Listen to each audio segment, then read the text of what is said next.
Hello friends, welcome to stock की बात। Investing skill में आपका स्वागत है। आज हम ये समझने की कोशिश करेंगे कि मार्केट आने वाले समय पे कैसा बिहेवियर कर सकता है। तो चलिए जानते हैं वो कौन सा लेवल है, किस लेवल पे हमें परचेस करना चाहिए, किस लेवल पे एग्जिट।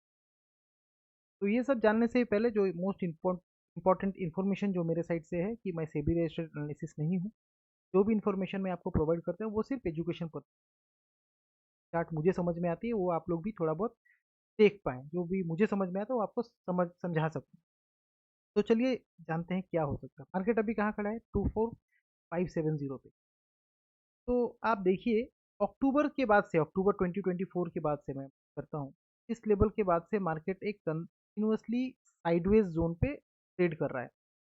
तो इसका जो भी बिहेवियर क्या था मार्केट का, एक साल ऑलमोस्ट 1 ईयर मार्केट एक जोन पे खड़ा है। अब क्या होना चाहिए? 10 मंथ्स हो गए अप्रोक्सीमेट ऑलमोस्ट। अब क्या होना चाहिए? अब कौन सा लेवल सपोर्ट होना चाहिए? ये जो गैप दिख रहा होगा आपको, 5th 8th में से लेके 12th में को जो गैप अप हुआ था, के बीच जो गैप है, ये एक अच्छा सपोर्ट जोन का काम कर सकती है मार्केट।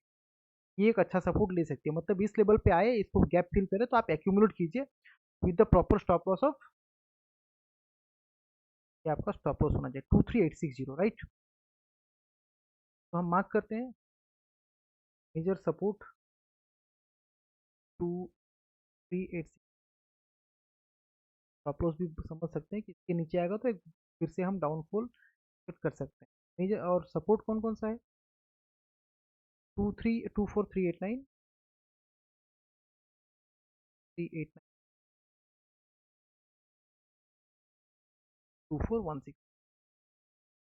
ये एक अच्छा सपोर्ट जोन है, मतलब यहाँ पे आप एक्यूमुलेट कर सकते हैं, एक्यूमुलेशन जोन है। दूसरा सपोर्ट आपका आ जाएगा 24050, जो आपका सिंपल मूविंग एवरेज है।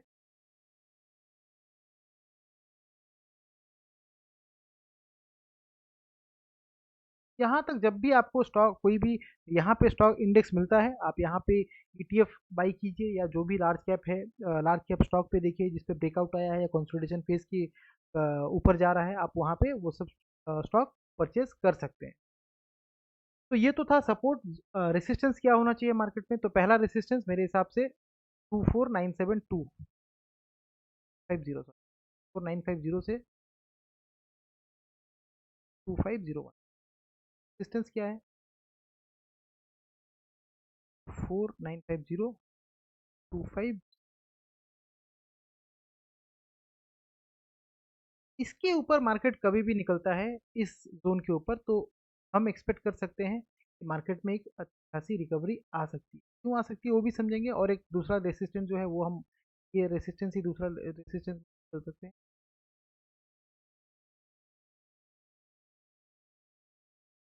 दूसरा रेसिस्टेंस है आपका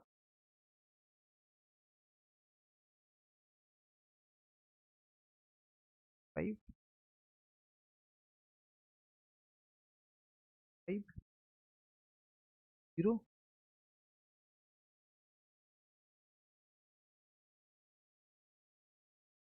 तो इसके ऊपर जब भी निकलेगा तो मार्केट में एक अच्छा खासा रैली आ सकता है। अब मार्केट क्या है, एफआईएस आप कंटिन्यूसली देख रहे हैं, एफआईएस कंटिन्यूसली शॉर्ट कर रहे हैं, तो 90% के ऊपर उनका शॉर्ट पोजीशन आ चुका है।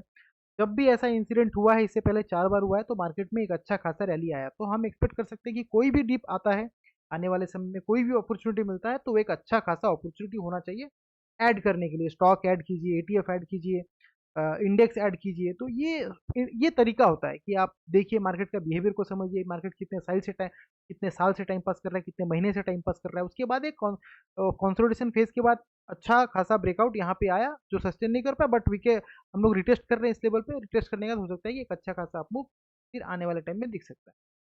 ये था निफ्टी के ऊपर। दूसरा इंडेक्स हम देखते हैं वो है एफएमसीजी। निफ्टी एफएमसीजी में क्या हुआ है देखिए, Nifty FMCG 200 day moving average के नीचे था। कब से? अक्टूबर नवंबर से। तो नवंबर से नीचे आने के बाद अब ये इसके ऊपर रुका है, राइट। यहाँ पे भी ट्राई किया था, सस्टेन नहीं कर पाया। तो हम लोगों ने, मैंने क्या सोचा है कि जैसे ही इस हाई को ब्रेक करता है 57127 से लेके 5367 के ऊपर, आप जाके इस पे अच्छा इंडेक्स निकालिए और अच्छा स्टॉक निकालिए एफएमसीजी पे, और उस पे आप ट्रेड ले सकते हैं। मैंने इमामी के बारे में आपको थोड़ा रिकमेंड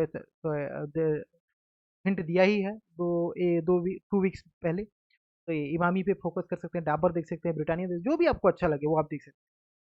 तो और एक स्टॉक और एक इंडेक्स के बारे में मैंने बताया था लास्ट वीक, वो है निफ्टी ऑटो। ऑटो में भी क्या है, जब जैसे ही 2425 के ऊपर जाए आप ऑटो पे अच्छा खासा पोजीशन बना सकते हैं with the proper stop loss of this. लेकिन अभी फॉर द टाइमिंग आप एक्यूमुलेशन जोन पे है, ईटीएफ एक्यूमुलेट कीजिए इंडेक्स पे, इस ऑटो पे भी। और धीरे धीरे धीरे धीरे स्टॉक छोड़ के अभी जब भी मार्केट नीचे आता है तो आप कोशिश कीजिए कि स्टॉक अवॉइड करें और कोशिश करें कि ईटीएफ बाई करने की। तो निफ्टी ऑटो ईटीएफ भी बाई कर सकते हैं, या दूसरा है कि आप जैसे ही 22425 के ऊपर आता है आप स्टॉक बाई कर सकते हैं। कौन सा स्टॉक रडार पे होना चाहिए, आप देखिए टाटा मोटर्स। क्यों रडार पे होना चाहिए टाटा मोटर्स? चार्ट पे आइए। तो मंथली चार्ट पे देखिए, इसका हाई था 2015 का 608, उसके बाद 2016 में सेम हाई, उसके बाद इसको जब ब्रेकआउट दिया तो मैंने ये स्टॉक रिकमेंड किया था इस लेवल पे, यहाँ पे रिकमेंड किया था जुलाई में, राइट। ये देखिए यहाँ पे रिकमेंड किया था, मेरी वीडियो पे भी है, यूट्यूब वीडियो पे, बाय नियर 605 530, स्टॉप लॉस 370 और टारगेट डबल का था। एक लार्ज कैप स्टॉक में डबल का टारगेट दिया था, जो कि मार्केट ने बिल्कुल अचीव कर लिया, 1180 ऑलमोस्ट अचीव कर लिया। उसके बाद फिर से डाउन साइड है। अब क्या करना चाहिए स्टॉक पे? अब इसको फिर से एक्यूमुलेट करना चाहिए। कौन से लेवल पे एक्यूमुलेट करना चाहिए? 600 605 650 से 605, यहाँ से लेके यहाँ तक एक्यूमुलेट कीजिए with the proper stop loss of this 530। इसको स्टॉप लॉस मॉडिफाई कर देता हूँ मैं, 530 होना चाहिए स्टॉप लॉस। 530 का वीकली क्लोजिंग होना चाहिए इसके नीचे, 530 का स्टॉप लॉस मेंटेन कीजिए और टारगेट बनाइए फिर से 1121। तो ये एक स्टॉक था टाटा मोटर। दूसरा है आप बॉस देखिए, बॉस बहुत ही अच्छा कर रहा है। बॉस भी मैंने रिकमेंड किया था, कब रिकमेंड किया था? बॉस मैंने रिकमेंड किया था यहाँ, वो भी मेरे वीडियोस पे, वो भी आपको बता दूंगा। 18,000 में रिकमेंड किया था, अभी 39,000 पे। तो अभी भी बॉस ने देखिए इस अपने लेवल को हाई हाई को ब्रेक किया है, अपना ऑल टाइम हाई को। तो आप कोशिश कीजिए एक्यूमुलेट करने के लिए कौन से लेवल पे, 39,000 टू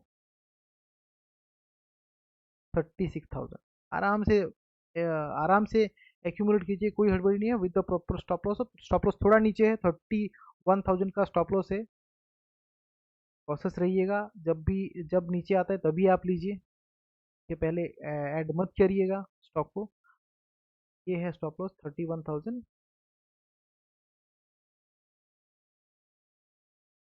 और जो टारगेट है इसका, टारगेट जो होना चाहिए,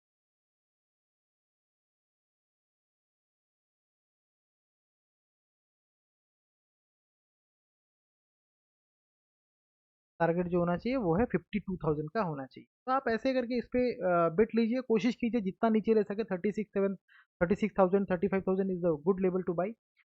देखिए मैंने 17,000 पे रिकमेंड किया था, 19,000 का रिकमेंड किया था, सेकंड टारगेट 27,000 का भी दिया था, वो भी अचीव कर गई है, पहले मैंने भी दिया था।